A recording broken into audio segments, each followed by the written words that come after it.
Hey preschool team, happy Easter! We're here to tell you about what Easter weekend is going to look like for when you're serving. You should already know what dates you're serving or services you're serving this year. And if you have any questions about that, just make sure to ask me or Bree. But the first thing you should know is we are probably going to need just a little extra time since it's Easter and it's extra fun. So make sure that you arrive early to team time. So team time is typically 30 after, or it's typically 45 minutes before your service starts. So I would arrive at 20 after instead of 30 after. And then that way we'll have plenty of time to answer all your questions and get ready for our kids. So I'm going to show you what we're going to do for our craft and our activity, and then Bree's going to talk about large group for Easter.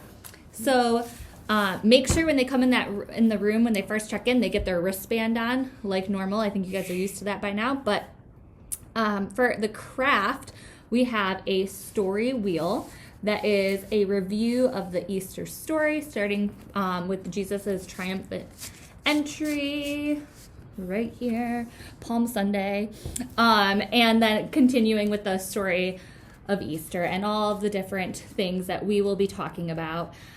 So you want to make sure that when you have your kids color this circular part, you talk to them about all the things that is going on. So ask them about the pictures, what they remember from the story.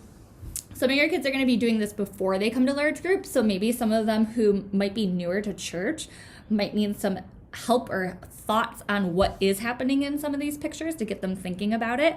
But that is your job to help support them in really knowing what they're doing and what they're coloring. This is an important part of the lesson for the weekend. So talk to them about those things, and then once they are done coloring their circle, their story circle, and the empty tomb, they are going to, or you're going to assist them by using a brad and sticking through the holes that are already pre-punched, which is always wonderful when it's pre-punched.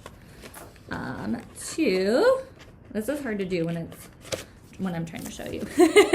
So you're gonna just help them close that brad, and so that their wheel can spin and that they can help retell the story of Easter.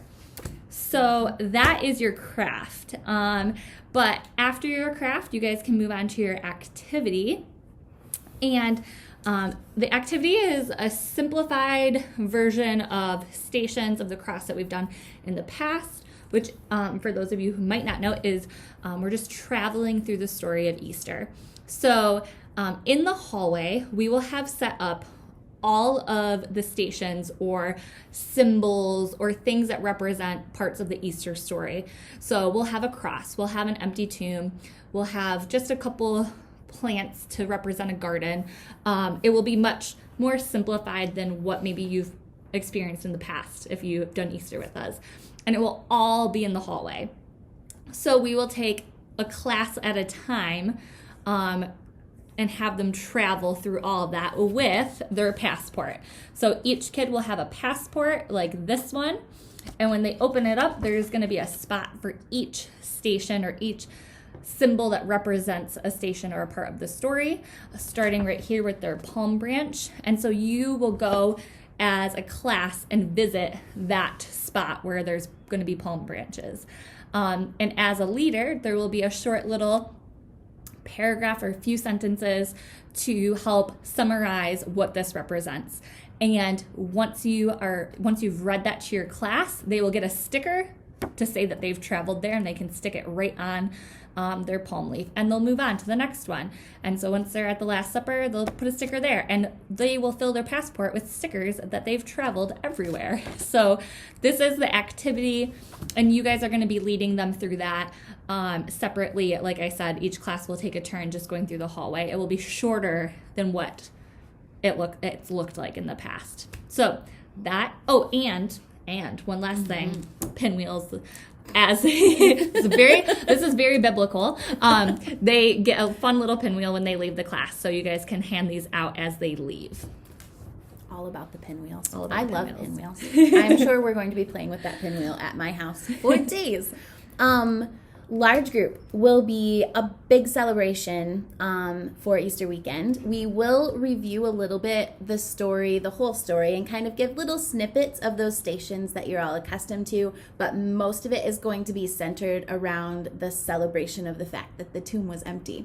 So we are using faces for our kind of visuals through the whole thing. So the whole story is there's the happiest parts, and there will be big happy faces that we have, sad parts, and really, really surprising parts. Hoping to create kind of an art piece together with each large group that I'm still kind of working on the logistics of. But we will have something that we all work on together in that space to really celebrate the fact that the excitement of that day is that Jesus is alive. So I'm really, really excited. Lots of singing, lots of dancing, and lots of celebration. So it's going to be super fun. You are not going to want to miss out on this Easter weekend, and we really look forward to seeing you guys. Yay. Bye.